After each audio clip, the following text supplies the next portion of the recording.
नमस्कार दर्शकों, काशी हलचल में आप सभी का स्वागत है। जैसा कि आप सभी जानते हैं, कोरोना महामारी ने पूरे विश्व को अपनी चपेट में ले रखा है। लेकिन इसी महामारी के बीच एक और प्राणघातक रोग सामने आ रहा है, जिसको हम ब्लैक फंगस के नाम से जानते हैं। यह कितना मारक है, इसका कितना असर है, इस रोग से कैसे बचाव कर सकते हैं, क्या इलाज संभव है, इन सारे विषयों पर बात करने के लिए आज हमारे साथ बनास के जाने माने चिकित्सक डॉक्टर अजीत सहगल जी हैं। अजीत जी नमस्कार। नमस्कार।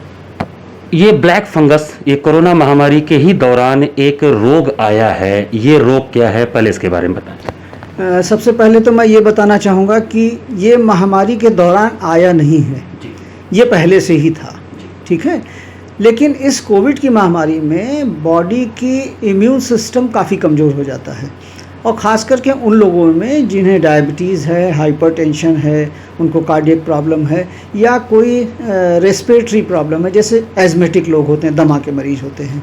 ऐसे लोगों में कोविड के दौरान जब कार्टिसोन का इस्तेमाल होता है, उससे भी इम्यूनिटी लो हो जाती है। कोविड के दौरान वैसे भी बॉडी की इम्यूनिटी लो हो जाती है। तो जब बॉडी की इम्यूनिटी लो होती है तो ये फंगस जो है ना, अपॉर्चुनिस्टिक इन्फेक्शन जैसा हुआ, ठीक है, कि वो एकदम से चूँकि बॉडी की इम्यूनिटी लो है तो वो फंगस का इन्फेक्शन हो गया। इसको हम जो है वो म्यूकोरमाइकोसिस या ब्लैक फंगस कहते हैं। मैं आपको बड़ा प्रैक्टिकल सा उदाहरण बताता हूँ कैसे क्या पहचान हो सकती है। आप अपने घर पे अगर ब्रेड रखते हैं, उसकी एक्सपायरी हो जाती है, लेकिन वो आपके फ्रिज में पड़ी रह जाती है। 10 दिन के बाद आप देखेंगे उस सफ़ेद ब्रेड पे जगह ब्लैक स्पॉट जैसे हो जाते हैं। माइकोरमाइकोसिस वैसा ही नज़र आता है। जो व्यक्तियों को लंबे समय तक जो है वो ऑक्सीजन की ट्यूब लगी हुई है, तो आप महसूस कर सकते हैं कि उनके नाक के अराउंड वैसे काले काले धागे दिख सकते हैं। अचानक नाक से खून आ सकता है, नाक से काला पदार्थ आ सकता है, सांस फूल सकता है, बुखार बढ़ सकता है। ये सारी चीज़ें प्रेजेंटिंग सिम्टम हो सकती है। चेहरे पे सूजन हो सकती है, जॉ के ऊपर जो हमारे जबड़े हैं उसके ऊपर सूजन होती है। इन्फेक्शन उसके ऊपर बढ़ता है तो हमारे आँखों में इन्फेक्शन हो जाता है, आँख के आसपास काला हो जाता है। लेकिन जो सबसे बड़ी परेशानी है कि ये हड्डियों की जो दीवारें होती हैं साइनस की और ब्रेन की, उसको इन्वेड करता है, उसको क्रॉस कर जाता है, तो ये आँखों में पहुँच जाता है और आँखों के बाद फिर ये दिमाग में पहुँच जाता है। तो सबसे पहले जो इम्पॉर्टेंट चीज़ ये है कि इसकी एक तो बॉडी की इम्यूनिटी बनाए रखना है। उसके लिए सबसे पहला काम ये करना है कि लोग सेल्फ मेडिकेशन बंद करें। अपने मन से दवा की दुकान से ख़रीद करके कार्टिसोन न खाएं कि ज़रा सा बुखार हुआ दौड़ के गए कार्टिसोन खा लिया। जब भी इलाज कराना हो किसी डॉक्टर की सलाह पे इलाज कराएं, ठीक है। अपने डायबिटीज़ को कंट्रोल रखें, अपने ब्लड प्रेशर को कंट्रोल रखें। अगर आपको एज़मा वगैरह है तो उसकी जो आप दवा लेते हैं उसको कंट्रोल करके रखें। लंबे समय तक अगर आपको ऑक्सीजन लगी है तो वो पाइप ज़रूर जो है प्रॉपरली साफ़ होना चाहिए, और जो वाटर के थ्रू एयर पास होती है उसमें हम लोग आजकल मेथिलीन ब्लू डालते हैं, जिससे जो है वो फंगस उसमें ग्रोथ ना हो पाए। या जब भी है हर दिन या सवेरे शाम जब भी है उसके पानी को डिस्टिल वाटर से चेंज कर देना चाहिए, जिससे जो है फंगस से बचाव हो सकता है। तो ये तो हुई हमारे लिए बचाव की बातें। अब अगर किसी को फंगस का इन्फेक्शन है तो दिस इज़ अलार्मिंग कंडीशन, ये एकदम रेड सिग्नल है।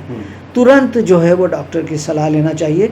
अगर नाक के अराउंड है तो तुरंत ईएनटी सर्जन से मिलना चाहिए और उसका इलाज होना चाहिए, क्योंकि अगर ये बढ़ेगा तो इसकी डायग्नोसिस के लिए सबसे पहले तो एमआरआई कराना पड़ेगा, ये देखने के लिए कि साइनसेस में ये कितनी दूर तक चला गया है, और ये देखने के लिए कि अगर आँख के अराउंड सूजन है तो आँख का एमआरआई होना ज़रूरी है, जिससे वहाँ का पता चल सके। और अगर ये दिमाग में चला गया है तो दिमाग का एमआरआई होना चाहिए, जिससे पता लगे कि फंगस का इन्फेक्शन दिमाग में चला गया है। अब इसके जहाँ तक इलाज की बात है, इसके लिए दवाइयाँ हैं, लेकिन उनके भी बहुत साइड इफ़ेक्ट है। लेकिन डॉक्टर के निर्देश पर ही दवा लेनी चाहिए। नंबर 1 बात, तुरंत ईएनटी सर्जन को, आई सर्जन को दिखाना चाहिए। और अगर वो कहते हैं कि इसकी सर्जरी कराना है तो इमीडिएटली डिब्राइडमेंट होना चाहिए। आँखों में आप देख रहे हैं कई लोगों की आँखों की रोशनी चली गई है, आँखों को निकालने की ज़रूरत पड़ी है। हमारे बनारस में भी ऐसा एक केस हुआ था जिसकी डेथ हो चुकी है। तो मैं लोगों को सिर्फ ये जागरूक करना चाहूँगा कि लोग अपने मन से दवाइयाँ न लें। ऐसा कोई सिम्टम दिखता है जिसमें नाक से काला पानी आता हो, खून आता हो, बुखार बहुत ज़्यादा हो रहा हो, जबड़े में दर्द हो रहा हो, दांतों के आसपास दर्द हो रहा हो, तो आप चौकन्ने हो जाएं और जाकर के ईएनटी सर्जन को दिखाएं। वो कहता है म्यूकोरमाइकोसिस है तो उसका जैसा वो बताते हैं, अगर वो कहते हैं एमआरआई कराइए तो एमआरआई कराइए, जो दवा चलाते हैं उसको रेगुलर लीजिए, वरना इससे बहुत बड़ा नुकसान हो सकता है। कोविड से तो एक हम लोग ग्रसित ही हैं, ये उस पर से एक इन्फेक्शन हो गया है जो परेशान कर रहा है। डॉक्टर साहब, इम्यून सिस्टम को लेकर जैसे कोविड के बारे में बात हो रहा है कि अगर हमारा इम्यून सिस्टम कमज़ोर होता है तो कोविड हमारे ऊपर ज़्यादा हावी होता है, और उसी इम्यून सिस्टम के कमज़ोर होने पर एक फंगल इन्फेक्शन जिसे ब्लैक फंगस कहा जा रहा है वो हो रहा है। तो क्या ये केवल जो कोविड मरीज हैं उन्हीं में देखा जाएगा, या जो सामान्य लोग हैं, जो सामान्य जनमानस है, क्या उनको भी ये ब्लैक फंगस हो सकता है अगर उनका इम्यून सिस्टम कमज़ोर होता है? तो ये तो देखिए, ये फंगस इन्फेक्शन है, किसी को भी हो सकता है, और ऐसा नहीं है कि कोविड के समय ये कोई नया इन्फेक्शन हो गया है। म्यूकोरमाइकोसिस पहले भी होती रही है उन कंडीशंस में जिसमें इम्यून सिस्टम लो होता रहा है, लेकिन चूंकि अभी संख्या बहुत ज़्यादा है, कोविड के मरीजों की संख्या बहुत ज़्यादा है, इसलिए ये बढ़ करके दिख रहा है। अदरवाइज़ ये होता पहले भी था, इसका इलाज भी होता था, लेकिन इस समय जागरूक रहने की ज़रूरत है कि जरा भी ऐसा कोई सिम्टम दिखाई पड़े, नाक के आसपास काले धब्बे दिखाई पड़े, या जो ऑक्सीजन की ट्यूब है वहाँ लगे कुछ काला काला सा लग रहा है, तो आप एकदम जाग जाएं, क्योंकि अलार्मिंग साइन है ये। ठीक है, इससे डरे नहीं और इसका इलाज कराएंगे तो सफलता मिलेगी। डॉक्टर साहब, इम्यून सिस्टम को इंक्रीज़ करने के लिए, इम्यून सिस्टम हमारा मजबूत बना रहे, इसके लिए हम अपने दैनिक जीवन में क्या करें? बीइंग ए डॉक्टर, क्या डाइट हमको लेना चाहिए, या हम क्या करें, क्या एक्सरसाइजेस करें जिससे हमारा इम्यून सिस्टम तगड़ा रहे, जिससे कि हम इन बीमारियों से बच सकें, खासकर कोरोना से और इस ब्लैक फंगस से? बहुत ही अच्छा आपने जो है सवाल किया है कि हमको अपने खान पान और लाइफ स्टाइल में क्या चेंज करना है, उसके बारे में हमें ज़रूर सोचना चाहिए। आज वो समय आ गया है जिसको अब सभी लोग समझ रहे हैं कि हमको अपने लाइफ स्टाइल को चेंज करने की ज़रूरत है। लोगों को समझ में आ गया है कि नहीं, पेड़ लगाना चाहिए क्योंकि ऑक्सीजन की ज़रूरत है।